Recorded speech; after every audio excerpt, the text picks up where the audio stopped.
Amin, amin, amin, amin. Haleluya. Baik, shalom Bapak Ibu Saudaraku terkasih dalam nama Tuhan Yesus. Shalom. Puji Tuhan, kayaknya masih kecapean liburan ini, saudara, betul ya. Saudaraku terkasih dalam nama Tuhan Yesus, tapi puji Tuhan hari ini kita bisa ketemu kembali itu semua karena kasih Tuhan yang besar bagi kita, amin. Saudaraku terkasih, harusnya hari ini yang khotbah bukan saya, saudara ya. Tapi Pak Andrew, saudaraku terkasih. Tapi dia telepon saya, dia bilang, saudaraku terkasih, Bang bisa gantiin saya enggak? Emang kenapa? Kakinya katanya bengkak, saudara terkasih.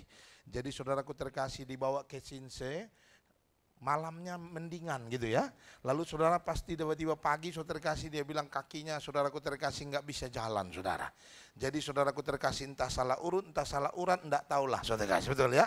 Yang pasti saudara terkasih dia bilang minta tolong saudara. Nah hari ini saudaraku terkasih harusnya saya itu juga ada khotbah saudara di Gajah Mada saudara terkasih 5 kali harusnya saudara terkasih. Rupa-rupanya saudaraku terkasih tahun lalu waktu menjadwalkan saudara, memang kami jadwalkannya saudaraku terkasih via telepon. Sambil dia telepon, sambil dia masuk, saya masukin di agenda handphone saya saudara. Rupanya saudaraku terkasih dia ngomong tanggal 21, saya tulisnya di tanggal 14 saudara terkasih ya. Saudaraku terkasih jadi saya tulisnya di tanggal 14, khotbah 5 kali di Gajah Mada saudara terkasih. Nah kemarin saudara terkasih sampai hari Rabu kok tumben gak diingatkan saudaraku terkasih. Karena biasanya mereka itu ingatkannya hari Senin kepada saya. Pak Pendeta jangan lupa Minggu ya ibadah, biasanya begitu saudara terkasih. Sampai hari Rabu kok gak diingat-ingatkan. Saya pikir dalam hati, wah ini gak ada masalah apa. Saya yang mengingatkan, saudara kasih, betul ya. Saya telepon, saya bilang, Bu, sorry, ini hari Minggu saya khotbah di tempat ibu di Gajah Mada kan? Dia bilang, enggak Pak Pendeta. Ah yang benar saudara kasih, betul ya. Saya tunjuk, saya lihat agenda saya, saudara kasih sudah tulis 5 kali khotbah, saudaraku terkasih ya. Dari jam 7 pagi sampai jam 6 sore, saudara kasih. Saudaraku terkasih bilang, saya catatnya tanggal 14 loh. Ah masa Pak Pendeta? Bentar saya cek dulu. Pas dicek, rupanya dia catatnya tanggal 21, saudara kasih ya. Jadi pas saudara kasih. Saudara Pak Gembala itu berkali-kali telepon saya, bilang, Pak Pendeta kapan tanggal 2024 khotbah di tempat saya? Pas sudah habis saudara kasih ya. Full jadwalnya saudara. Tapi memang kalau sudah Tuhan tentukan tetap ketemu saudara kasih toh. Apapun caranya saudara kasih ya. Ternyata hari ini kita ketemu. Jadi 2024 kita masih ketemu saudara kasih toh. Mudah-mudahan 2025 masih ketemu lagi saudara. Baik saudaraku terkasih, tadi saya dengar saudara kasih puji-pujian dari awal. Begitu punya penyembahan dari awal pujian saudara kasih ya. Saya lihat saudara kasih kayaknya hari ini temanya besar saudara kasih ya. Mungkin karena pengkhotbahnya besar saudara kasih tahu, saudara puji-pujiannya dari tadi saya lihat besar semua temanya saudara ya. Tapi hari ini saya percaya apapun itu saudara, kita harus tahu bahwa hidup kita adalah Kristus yang terlihat dalam hidup kita. Amin. Hari ini saya mau kasih tema firman Tuhan buat kita. Temanya adalah hidupku bukannya aku lagi. Temanya adalah hidupku bukannya aku lagi, saudara kasih. Saudaraku terkasih, mari yuk sama-sama kita lihat firman Tuhan saudara dalam Galatia pasal yang kedua ayat yang ke-19 sampai dengan ayat yang ke-20. Galatia pasal yang kedua ayat yang ke-19 sampai dengan ayat yang ke-20. Yang bawa Alkitab buka kitab sucinya, yang Alkitabnya di handphone buka handphone sucinya, amin. Yang nggak bawa Alkitab lihat di depan karena sudah ditulis besar-besar. Yang rabun jauh boleh lihat kiri kanan, saya kasih ya. Kalau kiri kanan nggak bawa, dengar baik-baik. Kalau budek juga boleh tidur, saya kasih ya. Saudaraku terkasih, jadi semua sudah siap jawaban dan alasannya saudara ya. Baik, Galatia pasal yang kedua ayat 19 sampai 20, 2 ayat saja. Yang sudah dapat katakan amin. Amin. Yuk kita baca sama-sama dengan suara kencang karena cuma 2 ayat saja ya. 1, 2, 3. Sebab aku telah mati oleh hukum Taurat untuk hukum Taurat, supaya aku hidup untuk Allah. Aku telah disalibkan dengan Kristus. Namun aku hidup, tetapi bukan lagi aku sendiri yang hidup, melainkan Kristus yang hidup di dalam aku, dan hidupku yang kuhidupi sekarang di dalam daging adalah hidup oleh iman dalam Anak Allah yang telah mengasihi aku dan menyerahkan dirinya untuk aku. Saudara perhatikan baik-baik ayat ini, saudara kasih ditulis dengan jelas sekali. Sebab aku telah mati oleh hukum Taurat untuk hukum Taurat. Maksudnya apa Pak Pendeta? Saudaraku terkasih dalam nama Tuhan Yesus, maksudnya apa? Kita sudah mati oleh hukum Taurat, kita sudah mati untuk hukum Taurat. Artinya apa, saudaraku terkasih? Harusnya saudaraku terkasih, hidup kita apapun yang diperkatakan oleh hukum Taurat tidak boleh menjadi beban lagi dalam kehidupan kita. Tapi Pak Pendeta, kita akan susah hidup menurut hukum Taurat. Yes, tapi dengar, Kristus mati, firman Tuhan berkata, dia tidak meniadakan hukum Taurat, tapi menggenapi hukum Taurat dalam kehidupan kita. Makanya Yesus berkata, saudaraku, firman Tuhan berkata, tetapi hari ini saudara kasih, sekalipun kita sudah mati harusnya disalib, tapi kita masih hidup. Walaupun kita sudah mati, kehidupan kita sudah disalib bersama dengan Kristus, tapi kita masih hidup. Karena kita masih hidup, maka saudaraku terkasih, harusnya hidup kita sama seperti hidup Kristus. Bukan kita lagi yang hidup, tetapi Kristus yang hidup di dalam kehidupan kita. Amin. Kita baru saja merayakan Paskah. Kita baru saja merayakan Jumat Agung, kematian Yesus, Paskah hari Minggunya, saudara. Dan saya percaya kebangkitan Kristus, saudaraku terkasih, yang kita rayakan sebagai perayaan Paskah, mengingatkan kita, saudaraku terkasih, bahwa manusia lama kita sudah mati, disalibkan bersama dengan Kristus. Dan hari ini kita hidup baru. Hidup seperti Kristus hidup. Kalau hidup seperti hidup Kristus, berarti saudaraku terkasih, hidupmu harusnya tidak sama dengan kehidupan yang lama sebelumnya. Coba lihat kiri kanan, bilang sama dia, kita bukan kita lagi. Saudara kasih, ya. Saudaraku terkasih dalam nama Tuhan Yesus, harusnya kita sekarang ini adalah Kristus yang terlihat lewat kehidupan kita. Amin.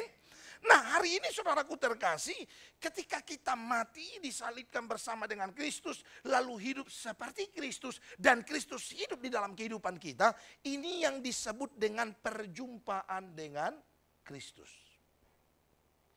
Orang yang disebut berjumpa dengan Kristus itu, saudaraku terkasih, orang yang ketika hidupnya menghidupi Kristus. Berjumpa dengan Kristus bukan cuma mendengar tentang Kristus. Berjumpa dengan Kristus bukan melihat Yesus. Berjumpa dengan Kristus bukan sekedar mengetahui tentang Kristus. Berjumpa dengan Kristus ketika Kristus dan hidup kita menyatu menjadi satu. Sehingga hidup kita yang lama hilang, hidup yang baru kelihatan. Nah, saudaraku terkasih, maka perjumpaan dengan Yesus itu pasti akan membawa perubahan yang total dalam kehidupan semua orang yang berjumpa dengan Yesus. Coba saudara lihat di Alkitab, saudara. Semua orang yang mengalami perjumpaan dengan Kristus, hidupnya berubah 180 derajat. Betul? Ingat Zakeus? Siapa yang ingat tentang Zakeus? Sudah lama Pak Pendeta, itu waktu sekolah minggu kita sudah lupa ceritanya. Tapi masih ingat kok namanya. Saudara kasih, betul ya? Saudaraku terkasih, apa yang saudara ingat tentang Zakeus? Apa? Memanjat pohon ara. Saudara kasih, betul ya? Saudaraku terkasih, saya pernah nanyain di satu gereja, saudara kasih, apa yang saudara ingat tentang Zakeus? Ada satu anak teriak, dia bilang, memanjat pohon jengkol. Saudara kasih, betul ya? Mana ada jengkol di Israel, saudara kasih itu? Saudaraku terkasih, kisah itu memanjat pohon ara, betul? Nah, saudaraku terkasih, kalau saudara ingat tentang Zakeus, apa yang saudara tahu tentang pekerjaan Zakeus zaman itu? Pemungut cukai, betul? Saudara dengar, pemungut cukai zaman itu, saudaraku terkasih, adalah satu hal, satu label, satu sesuatu stempel yang membuat kehidupan seseorang menjadi orang yang tidak disukai oleh banyak orang. Kenapa? Karena kerjaannya meras orang lain. Kalau sekarang ini saudara terkasih, pemungut cukai itu apa namanya? Orang kerja di departemen pajak, saudara terkasih, betul ya? Tapi sekarang orang mendapat pajak kita baik-baik. Saudaraku terkasih, beda dengan yang dulu, saudara kasih ya. Saudaraku terkasih, kalau yang Zakeus, saudaraku terkasih, ini orangnya suka meras orang lain, buat orang lain miskin. Harusnya mintanya 10.000, bayar 10.000, mintanya 100.000, saudara kasih. Saudaraku terkasih, membuat orang tidak suka dengan Zakeus. Tapi perhatikan baik-baik. Orang kalau saudaraku terkasih, suka memeras orang lain, ini sudah ketahuan jelas. bahwa kepentingan hidupnya adalah uang. Betul? Bagi dia, uang adalah sesuatu hal yang paling berharga dalam hidupnya. Betul? Tapi perhatikan firman Tuhan, catat ketika Zakeus berjumpa dengan Yesus, lalu Yesus masuk dalam kehidupannya, Allah menguasai hidupnya. Firman Tuhan bilang, saudaraku terkasih, Zakeus undang Yesus datang ke rumahnya, lalu ada pesan yang luar biasa. Zakeus berkata, kalau dulu ada orang yang kurampas hartanya, kuperas uangnya, firman Tuhan bilang, Zakeus janji, balikkan berlipat-lipat kali ganda. Betul? Artinya apa? Yang tadinya fokusnya uang, bagaimana caranya dia bisa banyak dapat uang, tapi ketika berjumpa dengan Yesus, uang menjadi satu hal yang tidak berharga dalam kehidupannya. Bahkan dia rela kehilangan uangnya, asal dia hidup dalam Kristus yang benar. Hari ini saudaraku terkasih, kalau saudara bilang saudara berjumpa dengan Kristus dalam kehidupanmu, tanda paling nyata harusnya adalah hidupmu berubah. Siapa lagi yang jumpa dengan Kristus dengan kehidupannya?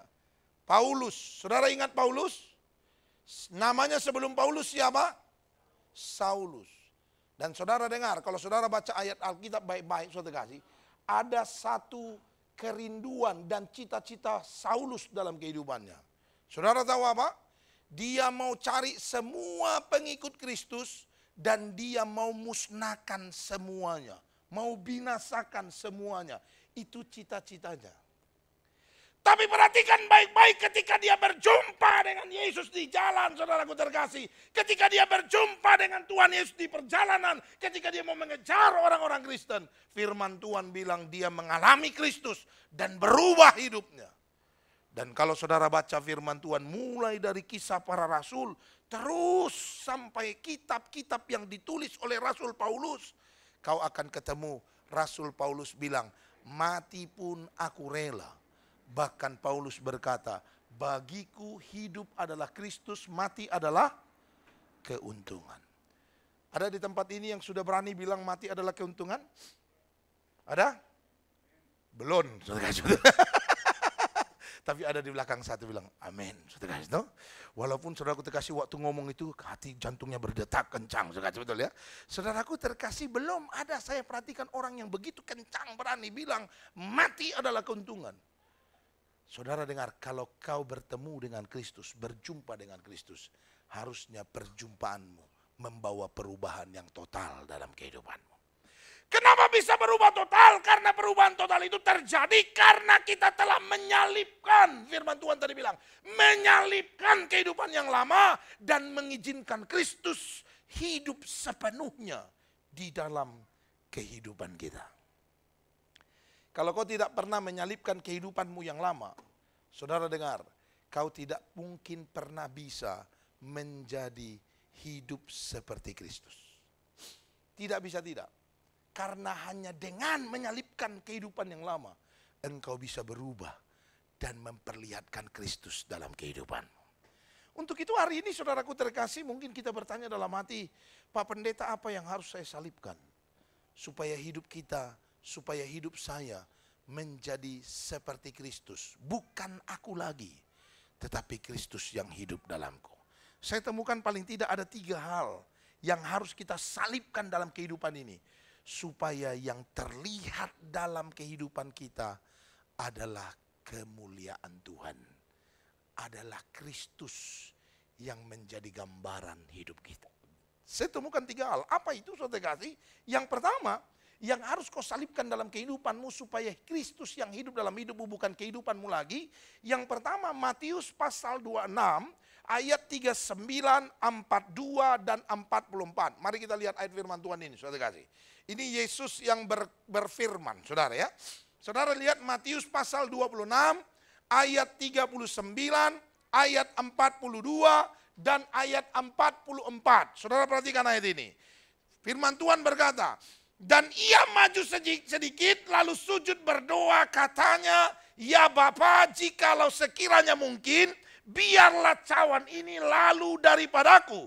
Tetapi jangan seperti yang kukehendaki, melainkan seperti yang engkau kehendaki. Saudara lihat ayat 42. Lalu ia pergi untuk kedua kalinya dan berdoa, katanya, "Ya Bapa, jikalau cawan ini tidak mungkin lalu kecuali apabila aku meminumnya, jadilah kehendak-Mu." Perhatikan ayat yang berikutnya, 44. Ia membiarkan mereka di situ, lalu pergi dan berdoa untuk ketiga kalinya. Dan apa katanya? Mengucapkan doa yang itu juga.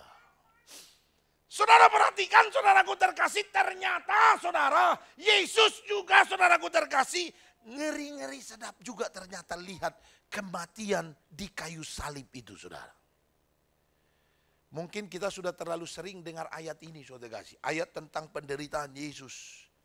Kita sudah sering, saudaraku terkasih, lihat, mendengar kisah tentang penyaliban Tuhan Yesus. Sehingga tidak terlalu greget lagi sama kita. Bagaimana penderitaannya waktu itu, saudara. Saudaraku terkasih, dalam nama Tuhan Yesus, siapa di sini yang sudah pernah ke Israel? Ada? Yang sudah pernah? Belum ada? Masa saudara kasih, betul ya? Saudaraku terkasih, Pak Gembala bolak-balik masa jemaat belum ada yang ikut, saudara kasih, betul ya? Saudaraku terkasih, Ibu udah ya? Kalau belum juga, masa Bu, saudara kasih, betul ya?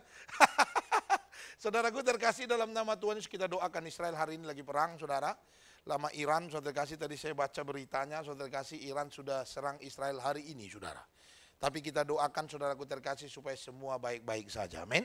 Saudaraku terkasih, dalam nama Tuhan Yesus, di Israel itu kalau kita pergi ke Israel, saudara, memang betul. Kalau kita jalan lewat Via Dolorosa, saudaraku terkasih, lalu kita pergi ke Garden Tomb, tempat Yesus disalib, Bukit Golgota, dan lain-lain, saudaraku terkasih, semuanya tentunya sudah dirubah.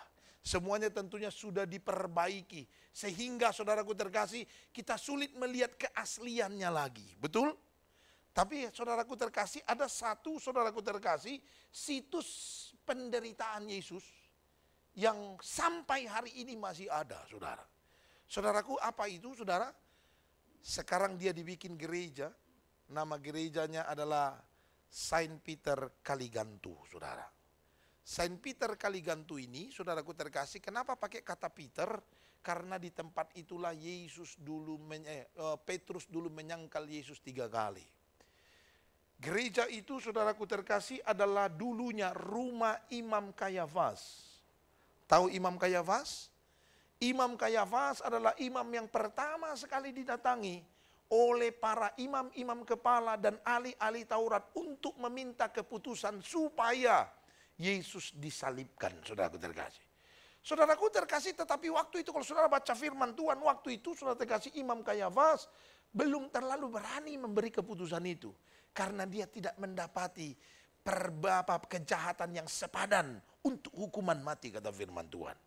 Nah saudaraku terkasih, kalau kita pergi ke Saint Kaligantu tadi, gereja Imam Kayafas tadi, rumah Imam Kayafas, kita akan masuk ke gerejanya seperti begini, persis seperti begini, saudara. Jadi gerejanya itu ada di atas, saudaraku terkasih.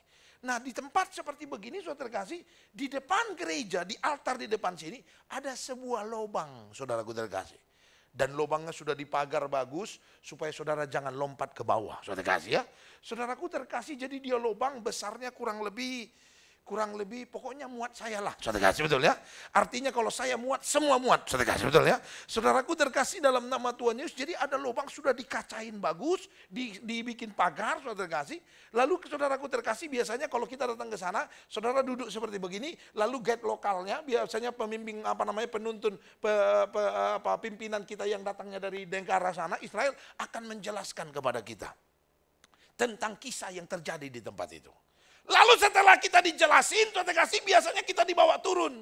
Nah kayak gini persis, kita turun tangga ke bawah, saudaraku terkasih, tapi lebih dalam daripada ini. Kita turun tangga ke bawah, lebih dalam lagi. Lalu kita dibawa ke sebuah sumur. Sumur itu tidak terlalu besar. Mungkin saudaraku terkasih, sekitar seginilah yang drum ini, saudara kasih ya.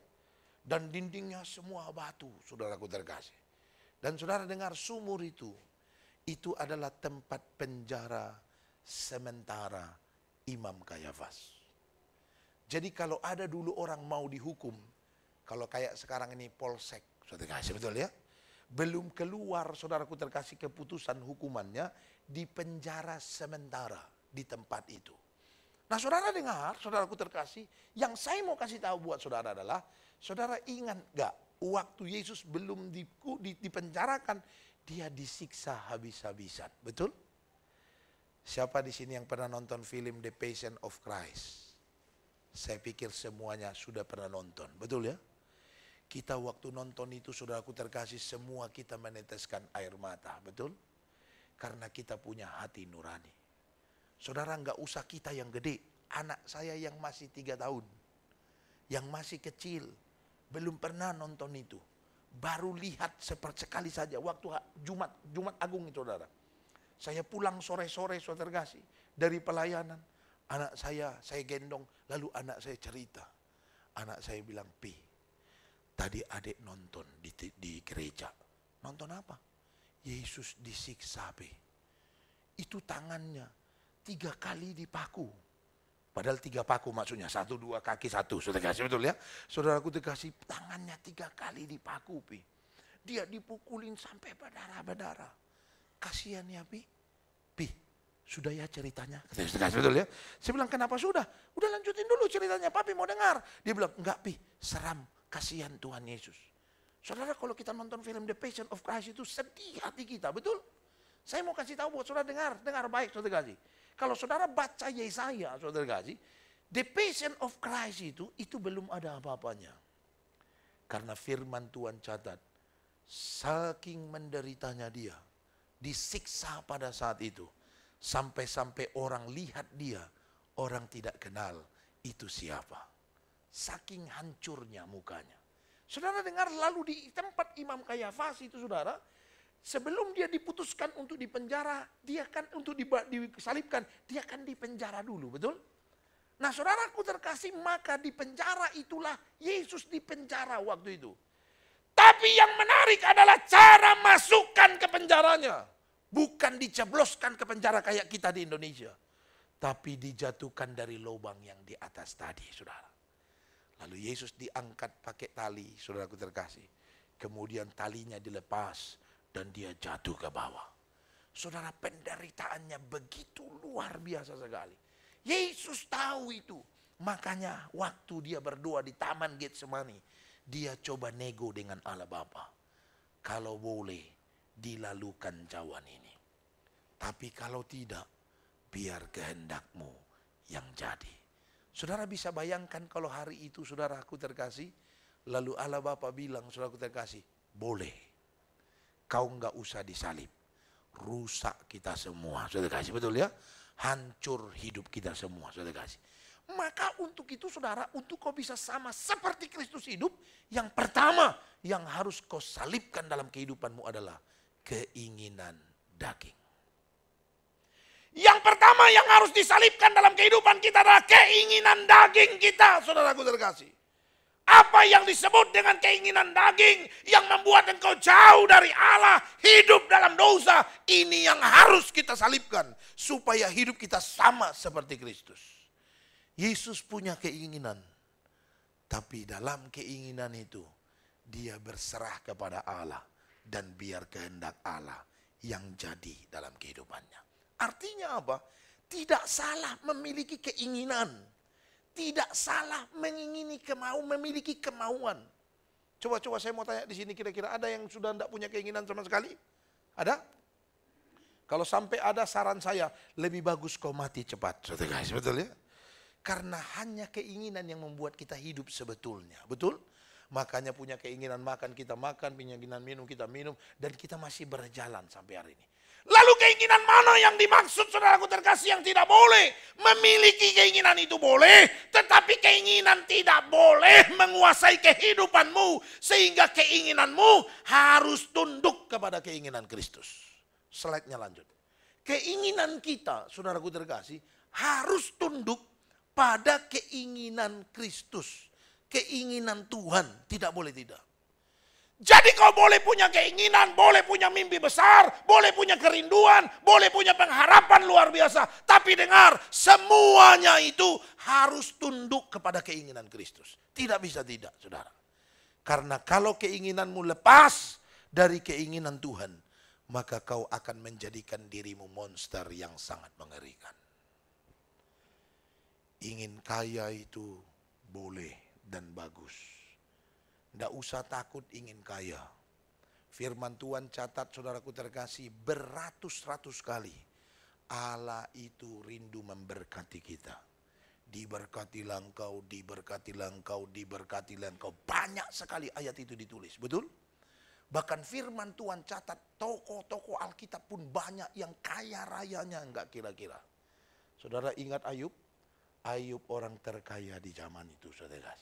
Tapi dengar baik, kekayaan yang dia miliki tidak boleh mengikat kehidupannya sehingga dia jatuh dalam dosa. Amin. Ayub walaupun kekayaannya hilang, saudaraku terkasih, firman Tuhan catat kehilangan kekayaan tidak membuat dia menjadi orang yang jahat dalam kehidupannya.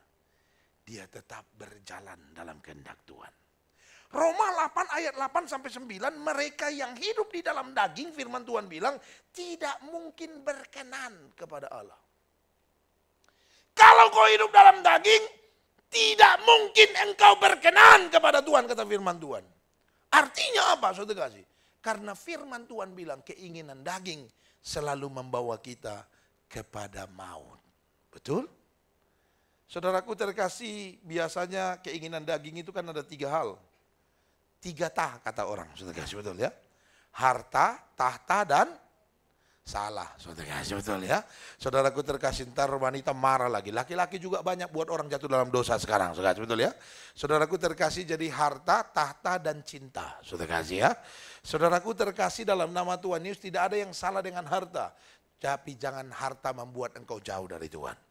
Tidak ada yang salah dengan tahta. Firman Tuhan catat, saudaraku terkasih, Allah mau kita naik terus dan bukan turun.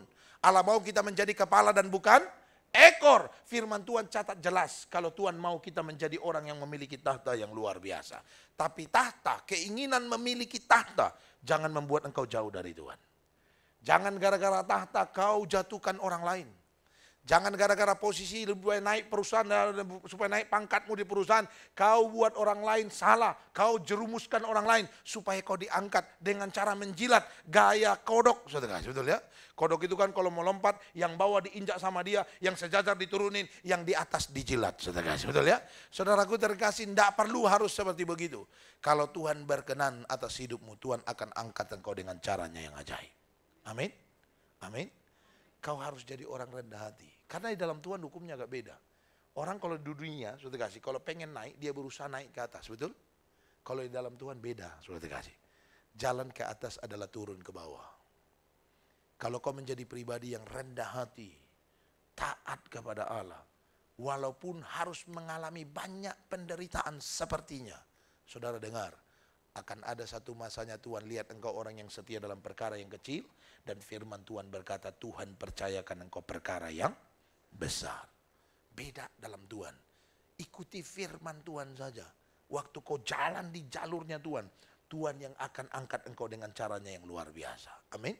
Saudaraku terkasih dalam nama Tuhan Yesus, maka selama engkau tidak menanggalkan, perhatikan baik-baik ini.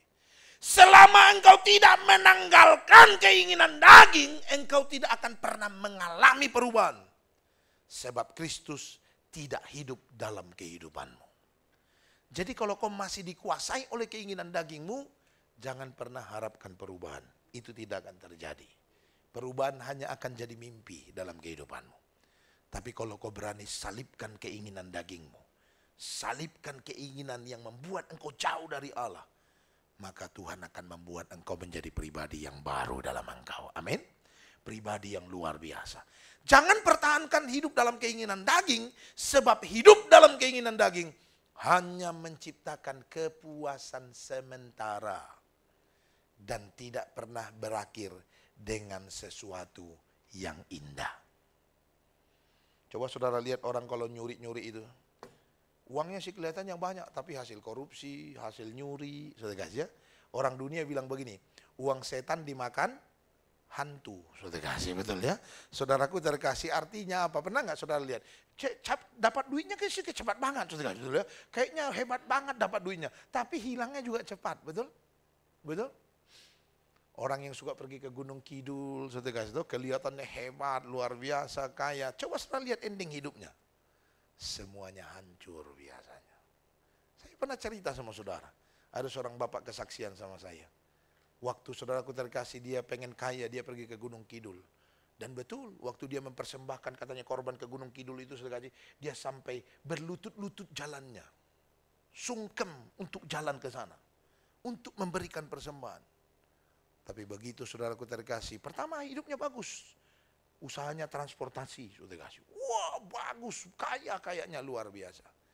Tapi begitu saudaraku terkasih, berjalan begitu lama, setannya mulai minta hal yang aneh-aneh. Dia tidak bisa berikan, saudara kasih. Mulai hidupnya berantakan. Matinya bagaimana Pak? Dicekam hantu nggak anak-anaknya? Bukan. Ada yang mati tabrakan, ada yang mati sakit, ada yang anaknya lumpuh nggak bisa jalan sampai sekarang. Saudaraku terkasih, akhirnya hidupnya berantakan. Waktu cerita ke saya dia bilang, kerjaannya sekarang cuman, penghasilannya sekarang cuman karena dia punya beberapa kosan saja. Dan mereka hidup dari situ. Saudara dengar, jangan cari penghidupan di tempat lain. Cari Tuhan. Walaupun tidak gampang, karena lewat proses. Tapi percayalah, proses membuat engkau semakin kuat dalam kehidupanmu. Proses membuat engkau semakin hebat. Proses membuat engkau semakin siap menerima berkat yang besar dari Tuhan. Amin. Itu yang pertama. Kalau kau pengen hidup seperti Kristus, salibkan keinginan dagingmu. Supaya engkau hidup seperti yang diinginkan oleh Allah. Yang kedua, saudara kasih. Yang kedua apa yang harus kita salibkan? Matius 4 ayat 8 sampai 10, saudara. Matius 4 ayat 8 sampai 10 firman Tuhan berkata begini. Ini kisah Tuhan Yesus juga. Waktu dia dicobai waktu puasa. Dan iblis membawanya pula ke atas gunung yang sangat tinggi dan memperlihatkan kepadanya semua kerajaan dunia dengan kemegahannya. Dan berkata kepadanya, semua itu akan kuberikan kepadamu jika engkau sujud menyembah aku. Maka berkatalah Yesus kepadanya, enyalah iblis, sebab ada tertulis, engkau harus menyembah Tuhan Allahmu dan hanya kepada Dia sajalah engkau berbakti. Tuhan Yesus ditawarkan satu kemegahan yang begitu luar biasa. Iblis bilang kalau kau sembah saya, kau akan menerima semuanya karena dunia milik saya. Saudara kasih. Saudaraku terkasih, yang Tuhan Yesus ingin katakan kepada kita, yang harus kita salibkan adalah kau harus menyalibkan kemegahan dirimu. Yang kedua, supaya kau hidup sama seperti Kristus, yang harus disalibkan adalah kemegahan diri. Tidak bisa tidak, saudara kasih. Saudara perhatikan, saudara kasih, zaman ini semuanya berusaha membuat kita menjadi pribadi yang bermegah. Betul? Semuanya. Saudara lihat, saudara kasih, pelayanan-pelayanan yang dibuat oleh dunia sama saudara, semuanya berusaha mendorong engkau supaya lupa dan menjadi pribadi yang suka bermegah. Coba saudara lihat kalau saudara masuk ke hotel-hotel, saudara kasih ya, baru mau masuk pintunya, dibukain pintunya, betul? Jarang kita buka sendiri, betul ya? Dibukain sama mereka, mari Pak silakan masuk. Kalau sampai kau buka pintu sendiri, saya pastikan kau masuknya Oyo, saudara kasih, betul ya? Saudara bukan hotel bintang 4, bintang 5. Saudaraku terkasih, dibukain pintunya, betul? Saudara lihat, saudara kasih, kalau saudara beli make up, saudara kasih ya, beli krim apa segala macam, saudara perhatiin apa yang dijanjikan sama mereka. Promosinya enggak kira-kira, miracle. Betul? Pounds, miracle, saudara kasih, betul ya? Kalau kau pakai sekali oles, saudara kasih, umur turun 20 tahun, saudara kasih, betul ya? Tadinya 50 jadi kelihatan 30, saudara kasih. Karena saking saudaraku terkasih bagusnya itu pounds, betul? Itu baru pounds, belum yang lain. Belum yang MS Glow, saudara kasih, betul ya? Dan glow-glow yang lain, saudara kasih, betul toh? Saudaraku terkasih, penawarannya enggak kira-kira. Penawarannya sangat menjanjikan. Dan tanpa kita sadari, membuat kita suka bermegah diri. Betul? Apalagi handphone. Coba saudara lihat kamera handphone sekarang. Orang suka bilang, ini kamera kok jahat banget ya. Saudara kasih, betul ya? Tapi suka dipakai, saudara kasih itu. Saudaraku terkasih, saya ingat kemarin saya pulang dari mana, saudara kasih. Oh, pulang dari luar kota saya, saudara kasih. Oh, pulang dari Israel saya, saudara kasih. Pulang dari Israel, saudara kasih, lalu istri saya ngajak makan, saudara. Pi, yuk kita makan di luar, oh yuk, saudara kasih. Pi, kita makan di luar, saudara. Lagi nunggu makanan, istri saya bilang, Pi, ayo kita foto-foto yuk. Foto yuk, saudara kasih. Kita selfie. Waktu dia pegang handphonenya, saudara kasih, karena handphonenya baru, saudara kasih, betul ya.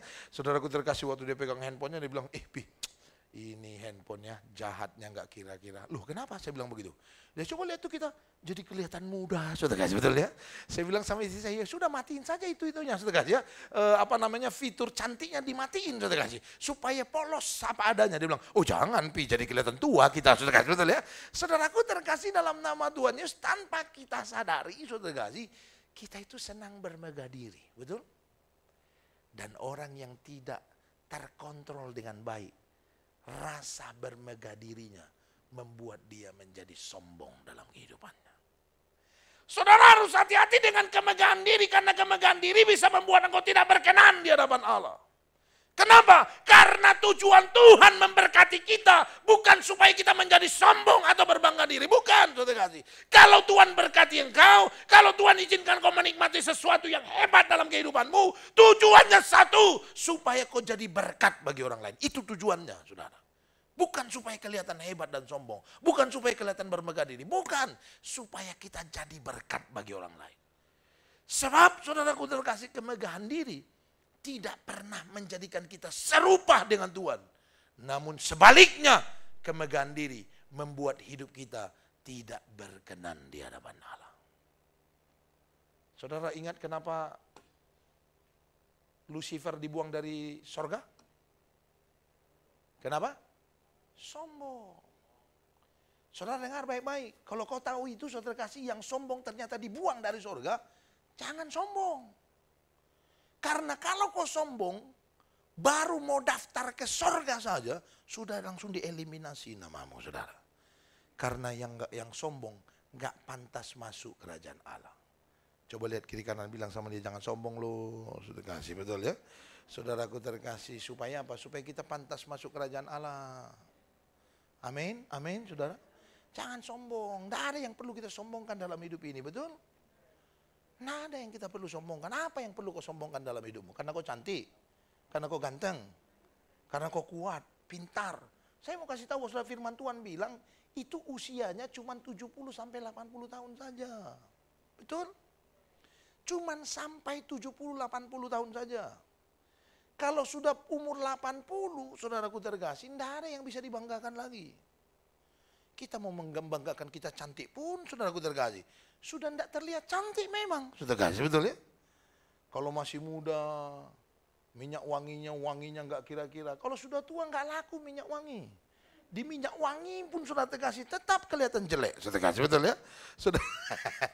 ini kalau ada, saudara kasih, yang kalau kita sudah tua gini, lalu orang bilang, ih bapak masih gagah ya. Kalau ada orang bilang gitu sama saya, ih bapak masih gagah ya, saudara kasih, betul ya? Dalam hati saya pret, saudara kasih, betul?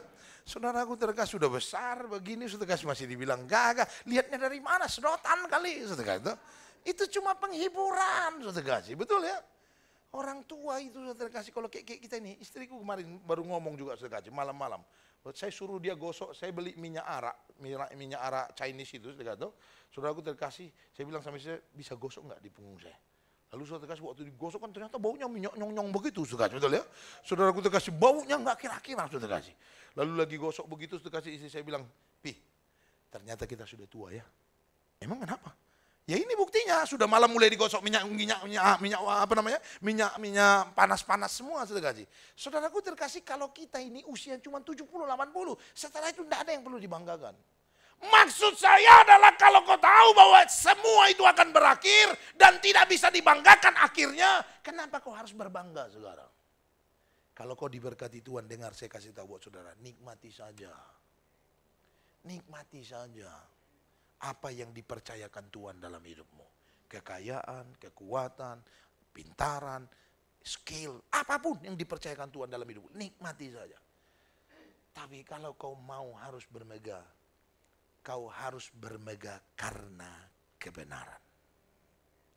Selain kebenaran tidak ada satupun yang boleh membuat kita sombong atau berbangga diri.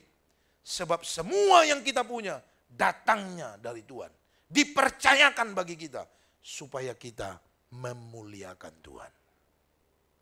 Tadi waktu firman itu, saya kasih mau lagu mau firman. Saya pertama kali dengar lagu itu di Kalimantan, saudara. Saya diundang khotbah, saudaraku terkasih, di satu ibadah KKR. Ibadah yang besar, pesertanya banyak, saudara kasih. Lalu saudaraku terkasih, saya berdiri di depan, saudara. Karena saya pendetanya, saudara kasih, ya pokoknya kayak gagah banget lah saya waktu itu, saudara kasih itu. Tak taunya mau firman lagu itu, saudara kasih. Begitu lagu itu Tuhan jamah hati saya dan saya nangis, saudara. Saya minta ampun sama Tuhan. Karena semua yang kita punya itu anugerah Tuhan.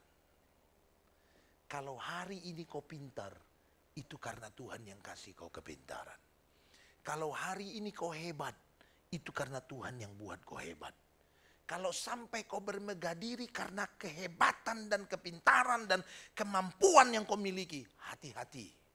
Buat Tuhan gampang mengambil semuanya. Betul?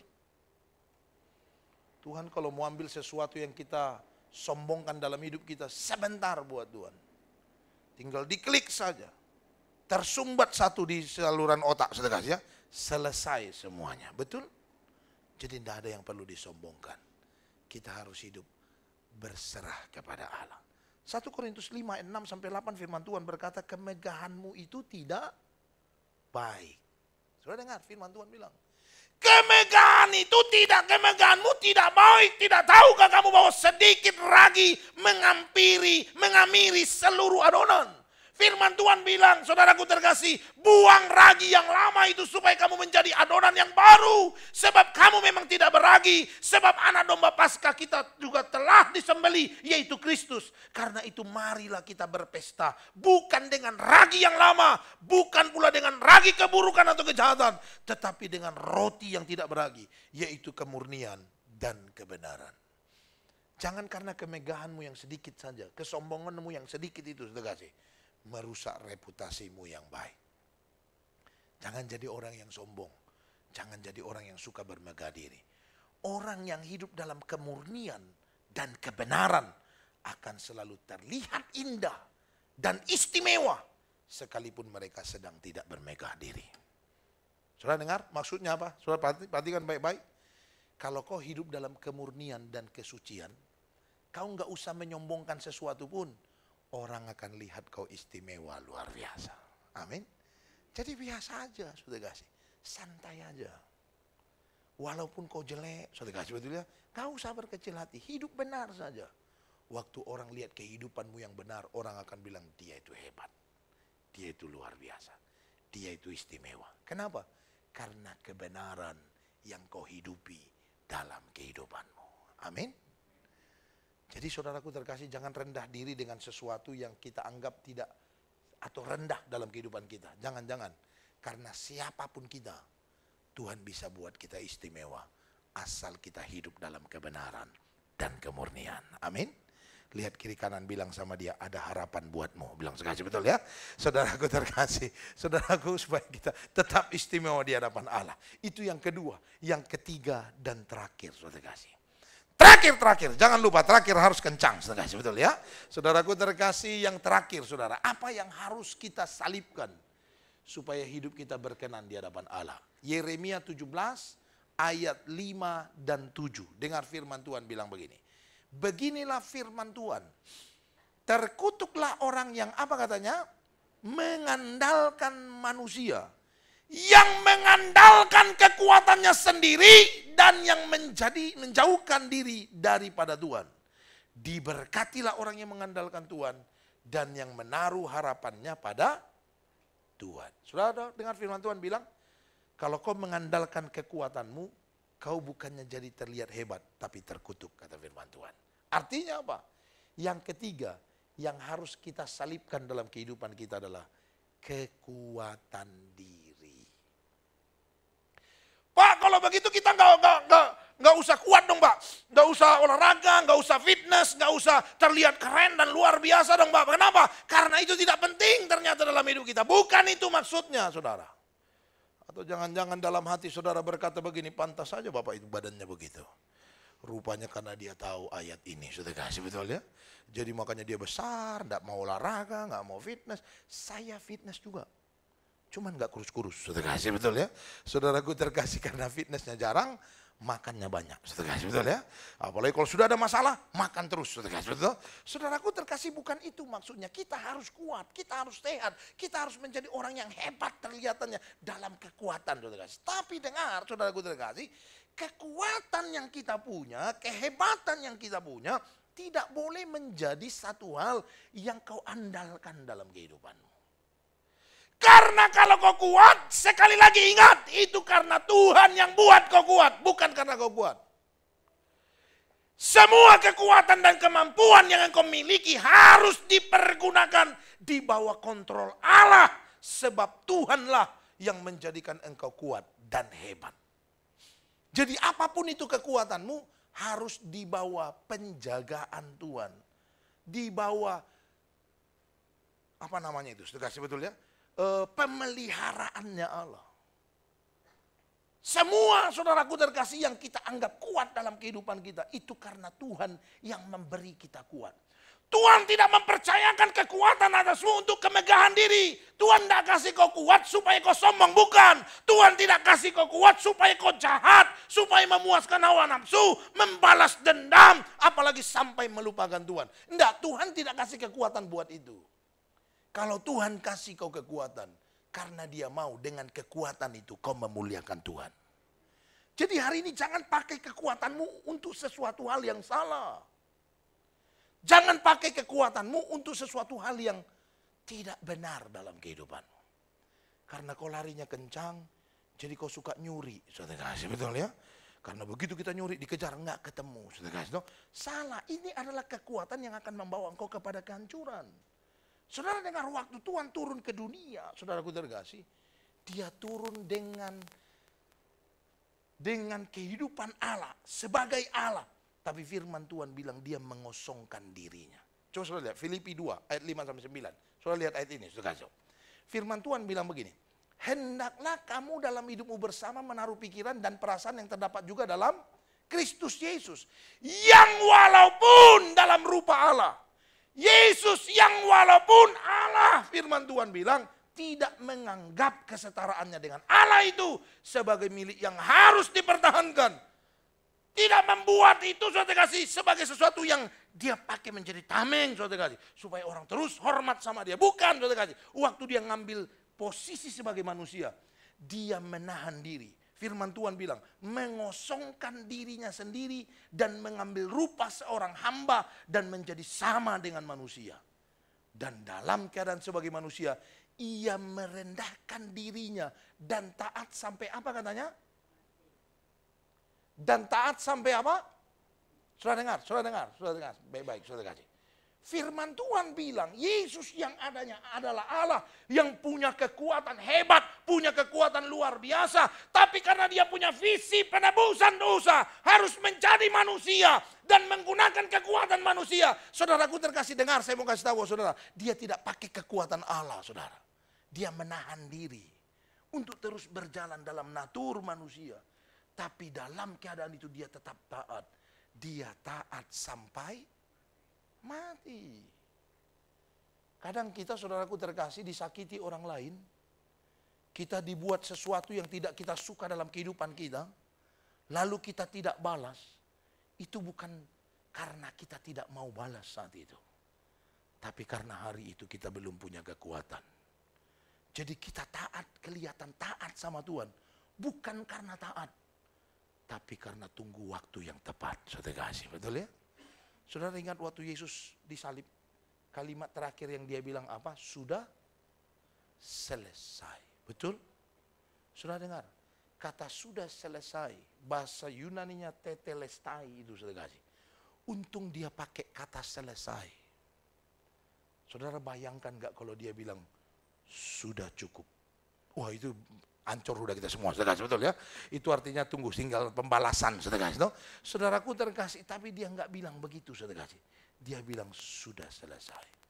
Kata selesai itu adalah gambaran dari kemenangan dan kesempurnaan. Artinya dia menang. Sekalipun dia punya kemampuan untuk membalas, untuk melakukan sesuatu yang luar biasa kepada orang-orang yang menyiksanya hari itu. Tapi karena dia tahu jalur tugasnya bukan ke situ, dia taat sampai mati. Dan dia bilang sudah selesai. Dia selesaikan tugasnya dalam kesempurnaan, saudara kasih. Sekalipun dia mampu membalas, tapi dia tidak membalas. Karena tugasnya bukan untuk membalas saat itu. Hari ini saudaraku terkasih, kalau kau punya kekuatan, pakai kekuatanmu untuk kemuliaan Tuhan. Dan ketika kau merasa lemah, percayakan kelemahanmu kepada Tuhan. Karena Tuhan yang akan ganti dengan kekuatan baru. Amin.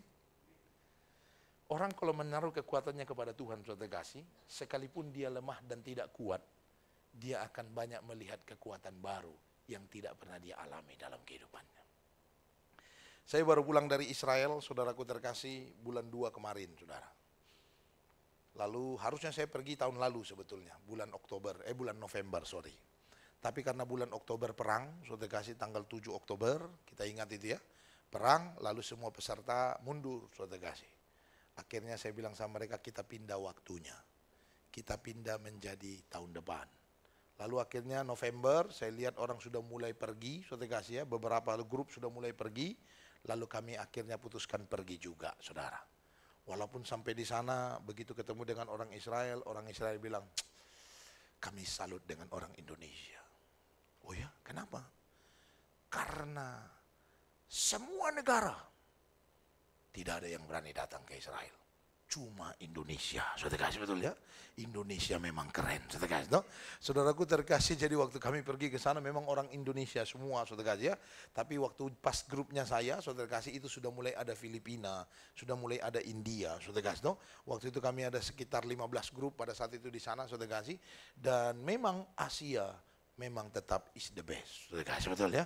Bahkan Amerika aja mereka bilang nggak berani datang, saudara. Kenapa? Karena kalaupun mereka datang untuk perang, Pak Pendeta. Saudara, saudaraku terkasih dalam nama Tuhan Yesus, jadi artinya kita ini luar biasa katanya. Nah, waktu kami pergi ke sana, saudara kasih, yang saya mau ceritakan adalah saya punya 2 peserta, saudara kasih, yang satu sudah tua, usianya 73 tahun.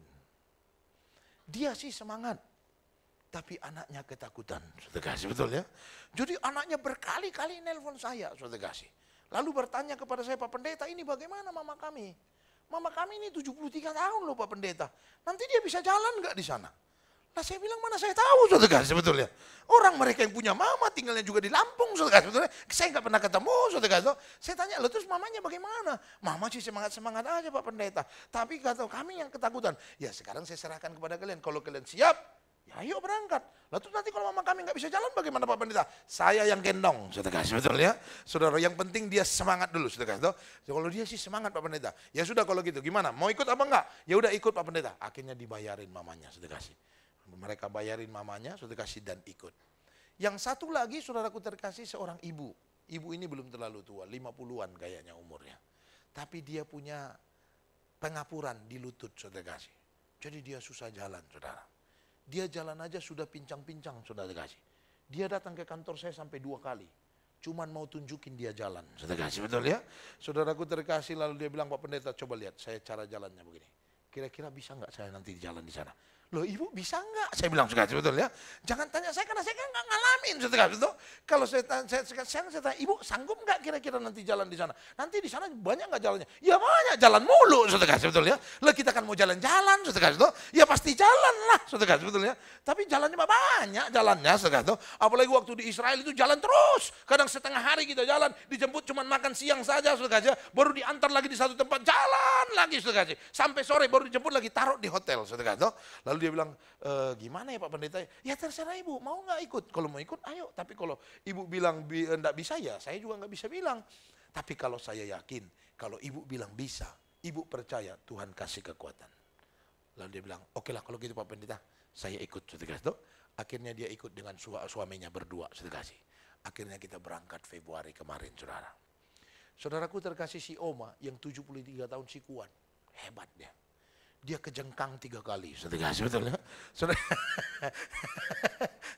kejengkangnya nggak kira-kira kejengkang begitu, saudara kasih, betul ya. Jatuh beneran, saudara kasih. Saudara, kita jalan 3 negara. Satu negara satu kali, saudara kasih, betul ya. Jadi di Mesir sekali, saudara kasih, di Israel sekali, saudara kasih, lalu di Yordania sekali, saudara kasih. Pas di Mesir, saudara kasih, pas kalau nggak salah saya dia waktu itu, saudara kasih, pas jatuhnya itu, saudara kasih, pas di gereja gantung, saudara. Jatuh sekali, saudara kasih. Kita angkat, gimana Opung? Masih sehat? Masih, jalan, saudara kasih. Di Israel, saudara kasih, di laut mati, kejengkang dia. Kita udah bilang jangan pakai sendal, Opung, licin di situ. Dia tetap pakai sendal, kejengkang kebenaran, saudara kasih, betul ya. Saudaraku terkasih, gimana Opung, masih kuat? Masih terjun ke laut mati, saudara kasih, betul ya. Lalu yang ketiga di Yordania, pas di perbatasan, saudara kasih, dia mau bilang, saya mau ke WC, Abuna. Tunggu sebentar, ditemanin sama yang lain ya. Ya udah tunggu sebentar, saya udah mau ke WC. Ya udah, teman-teman, pas jalan kejengkang juga di WC, saudara kasih. Saudaraku terkasih 3 kali kejengkang, saudara. Tapi dia sehat luar biasa. Saudara, dia nggak ada anak yang ikut, cuma dia sendiri. Bahkan waktu pulang dari Israel ke Indonesia, itu kami nyampe, saudara kasih, jam 6 sore di Jakarta, saudara kasih. Dia bilang, saya mau pulang ke Lampung, Pak Pendeta. Loh, gimana pulang ke Lampung? Ini sudah malam. Opung, saya bilang begitu. Enggak apa-apa, saya sudah biasa jalan kok. Yang penting saya kasih tahu aja bagaimana caranya ke Gambir. Jadi dia dari Gambir, saudara kasih, naik Damri ke Lampung, saudara. Saudaraku terkasih, akhirnya saya minta peserta yang juga mau pulang ke Jawa. Kalian mau ke Jawa ya? Udah kalian naik kereta aja. Saudara kasih, betul ya? Teman nyopung ke Gambir, antar ke tempat Damri, lalu kalian nanti naik kereta, saudara kasih. Akhirnya diantar. Betulan dia pulang sendiri, saudara kasih. Hebat itu Opung, saudara. Tapi si ibu yang satu ini, saudara kasih. Saudara, kita dari Jakarta kan naik pesawat, turunnya di Dubai dulu, transitnya di Dubai. Itu pesawat dari Jakarta ke Dubai 8 jam, saudara kasih. Saudaraku terkasih, saudara bisa bayangin, saya yang lututnya nggak sakit saja, 8 jam duduk, jadi sakit, saudara kasih, betul ya. Saudaraku terkasih, karena jauh sekali jalannya, saudara. Saudaraku terkasih, lalu sampai di Dubai, saudara kasih, biasanya memang selalu begitu, saya akan turun duluan, saudara kasih, sambil menungguin, jangan sampai peserta kelewatan, karena bandara Dubai itu besarnya nggak kira-kira. Saya pernah pengalaman beberapa tahun lalu kehilangan peserta di Dubai, stres nyarinya nggak kira-kira, saudara kasih. Nah, jadi jangan sampai terhilang lagi, saya sudah pergi di depan duluan, nungguin. Jadi begitu mereka datang, saya minggir. Pokoknya kumpul dulu, saudara kasih. Sampai terakhir kali saya tunggu, saudara kasih, nah si ibu tadi keluar terakhir belakangan. Dia jalan, saudara kasih, sudah terpincang-pincang, saudara kasih. Lalu dia bilang sama saya, Pak Pendeta, kaki saya kayaknya sakit, Pak Pendeta. Terus bagaimana? Kita bisa sewa ini enggak, Pak Pendeta? Sewa kursi roda. Oh bisa. Tapi kan sewanya harus ke sana, nggak bisa di sini. Ini kan baru turun pesawat, saudara kasih. Ya udah gini aja, kita jalan aja pelan-pelan. Tapi jauh nggak pemerintah? Enggak, tinggal dekat dia. Itu kelihatan nggak? Kelihatan. Memang kelihatan, cuma nggak tahu apa yang dia lihat, saudara kasih, betul ya. Saudaraku terkasih, karena itu tak ada ujungnya, saudara kasih. Saudaraku terkasih, tapi jauh nggak dekat. Saudaraku terkasih udah kayak nanya sama orang Papua. Kalau saudara nanya jauh kepada orang Papua, kau harus hati-hati. Kalau orang Papua bilang, jauh nggak Pak tempatnya? Kalau dia bilang, enggak, dekat. Kalau dia nunjuk di sana, kalau agak bengkok, itu harus lewat gunung, saudara kasih, betul ya. Jadi pastikan tangannya lurus, saudara kasih. Kalau lurus berarti tidak terlalu jauh, saudara kasih ya. Saudaraku terkasih, lalu dia bilang, tapi masih jauh. Enggak, ayo saya temanin. Dia ada suaminya, saudara kasih. Suaminya suka jalan di depan, tapi enggak apa-apa. Mungkin suaminya percayakan istrinya kepada saya, saudara kasih, betul ya. Jadi saudara kasih, kita jalan pelan-pelan. Lalu pas lagi jalan gitu, saudara kasih, ada suka lewat tuh mobil golf ya. Mobil golf di bandara, karena saking jauhnya itu, saudara kasih, bandara, ada juga layanan mobil golf, saudara kasih. Lalu dia bilang, Pak Pendeta, kalau naik mobil kayak gini, berapa bayarnya? Di mana naiknya? Enggak usah, pelan-pelan aja, tinggal dekat saja, itu udah kelihatan. Kita tinggal belok, nyampe, saudara kasih, betul ya. Padahal belok, turun lagi, belok lagi, saudara kasih, masih jauh, saudara kasih. Masih jauh, mana kita dapatnya di ujung, saudara kasih. Akhirnya saudara kasih, dia jalan pelan-pelan, saudara kasih. Nggak mau nanya lagi, mungkin dia pikir dalam hati, dia tanya, tetap jawabnya dekat, saudara kasih, betul ya. Dia juga nggak tahu, saudara kasih, akhirnya mau ikut aja, akhirnya jalan, saudara kasih. Itu jalan, saudara kasih, kayaknya ada setengah jam lebih jalannya, saudara.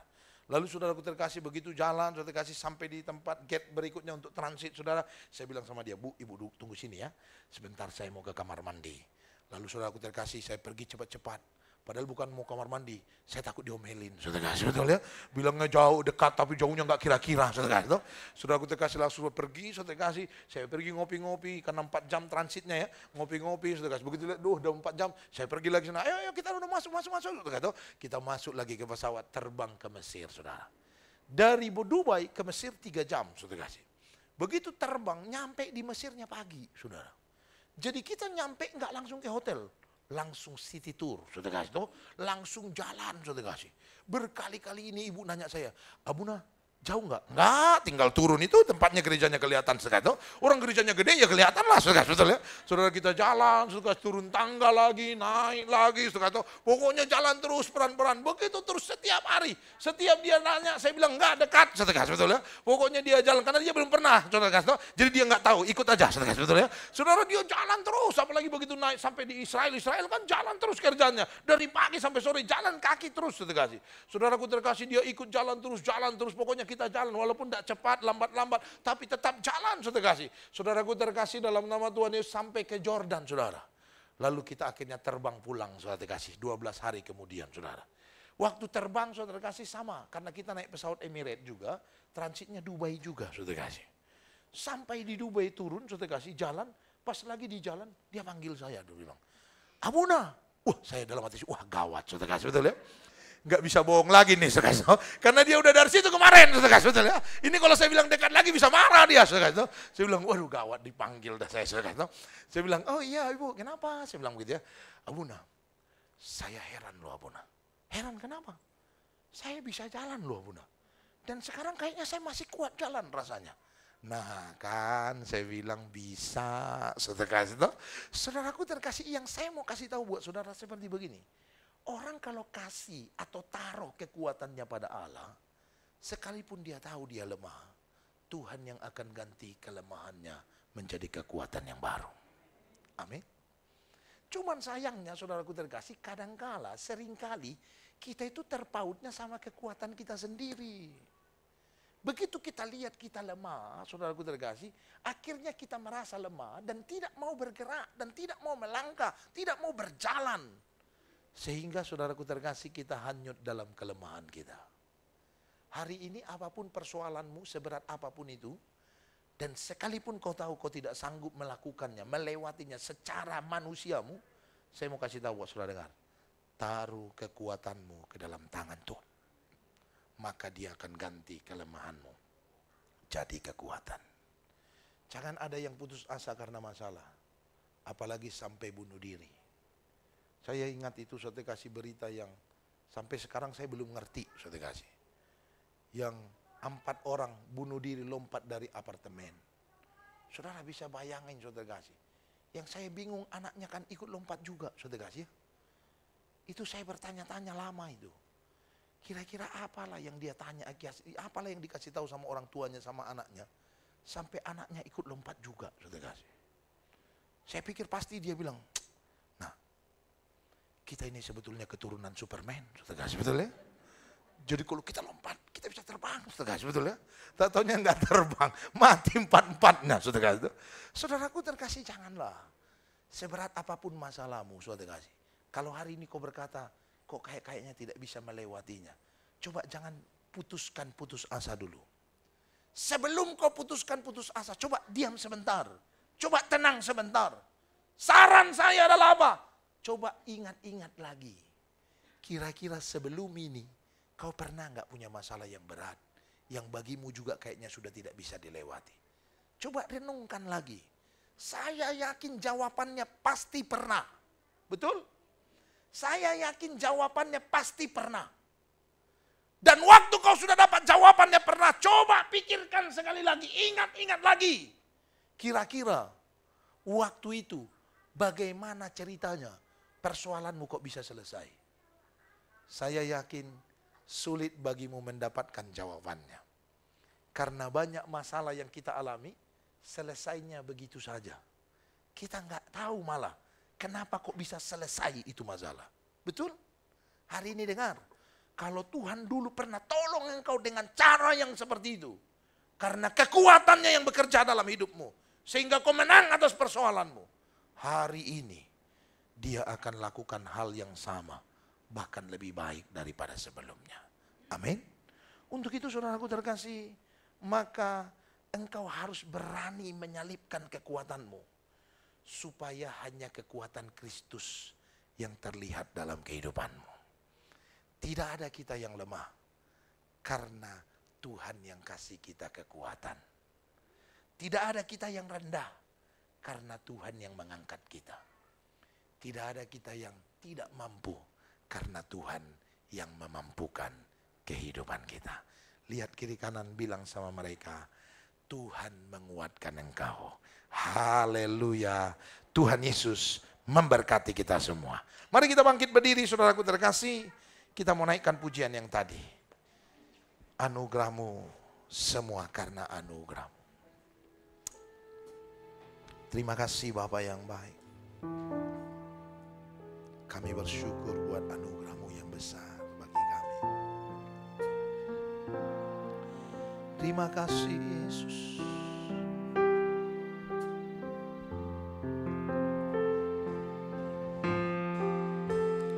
Terima kasih Tuhan.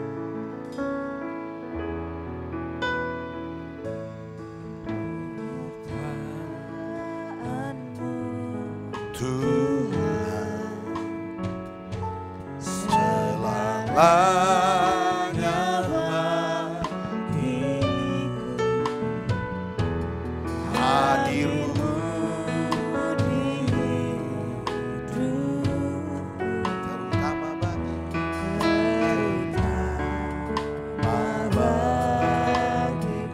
anugerahmu. Amin, amin, amin. Anugerahmu,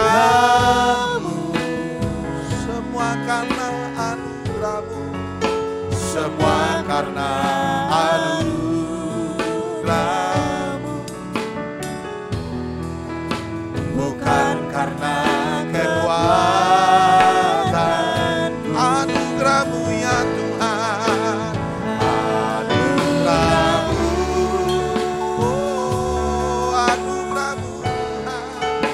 Anugerahmu Tuhan, kasih dan sayang-Mu, sumber kekuatan bagiku. Sekali lagi kita mau katakan pujian dari awal. Penyertaan-Mu Tuhan, penyertaan-Mu Tuhan. Amin, amin, amin. Terima kasih. Segalanya bagiku. Oh, hadirmu, hadirmu di hidupku, yang terutama bagiku, terutama bagiku. Anugerahmu, anugerahmu. Anugerahmu, semua karena anugerahmu, semua karena anugerahmu, bukan karena kekuatanku ya Tuhan, bukan karena kekuatan. Oh, anugerahmu yang anugerahmu. Amin, amin, haleluya. Anugerahmu Tuhan, kasih dan sayang-Mu, sumber kekuatan bagiku. Anugerahmu ya Tuhan, oh haleluya. Anugerahmu, terima kasih buat anugerahmu yang besar bagi kami Tuhan. Anugerahmu, semua karena anugerahmu, semua karena anugerah. Amin, amin, amin, amin, amin. Bukan karena kekuatan. Oh, anugerahmu ya Bapa, anugerahmu. Haleluya Tuhan, anugerahmu Tuhan, kasih dan sayang-Mu, sumber kekuatan bagiku. Bapak Ibu Saudaraku terkasih, mari hari ini bawa hidup kita dalam tangan Tuhan. Kristus sudah mati dan menyalibkan semua dosa-dosa kita. Semua perbuatan jahat dan ketidakberkenan kita sudah diampuninya. Dan Dia mau kita hidup dalam hidup yang baru bersama dengan Tuhan. Bapak Ibu Saudaraku terkasih, hari ini kalau kita bisa hidup berkenan, kalau kita bisa diberkati, kalau kita merasakan hadirat Allah yang begitu luar biasa, kemenangan demi kemenangan, semua karena anugerah Tuhan yang besar dalam hidup kita. Mari kita bawa dan hidup dalam kehendak-Nya setiap waktu dalam kehidupan kita. Jauhkan dosa dan ketidakberkenanan di hadapan Tuhan dari dalam kehidupan kita. Salibkan keinginan daging yang membuat engkau jauh dari Allah. Salibkan kesombongan, kemegahan diri yang membuat engkau tidak berkenan di hadapan Tuhan. Salibkan kekuatan dirimu yang membuat engkau melupakan Tuhan dalam kehidupanmu. Hari ini semua kita harus melihat semua karena anugerah Tuhan. Kalau sampai kita mampu dan kuat, semua karena kebaikan Tuhan. Hari ini mari bawa hidupmu dalam tangan Tuhan dan katakan, Tuhan, aku mau hidup dalam kehendak-Mu. Hidup baru, hidup sesuai dengan apa yang Tuhan mau dalam kehidupan. Dalam nama Yesus, dalam nama Yesus, dalam nama Yesus. Tuhan, urapan-Mu turun atas hidup kami, jamah. Berkati setiap kami dengan kasih kemurahan-Mu yang begitu luar biasa. Dalam nama Yesus. Biar kami hidup dalam kebenaran dan kemurnian-Mu ya Tuhan. Dalam nama Yesus. Terima kasih Tuhan. Terima kasih Bapa yang baik. Kau Allah kami yang luar biasa. Mari katakan dengan segenap hati. Anugerah-Mu ya Tuhan. Haleluya. Anugerah-Mu. Anugerah-Mu ya Tuhan. Anugerah-Mu. Semua karena anugerah-Mu. Semua karena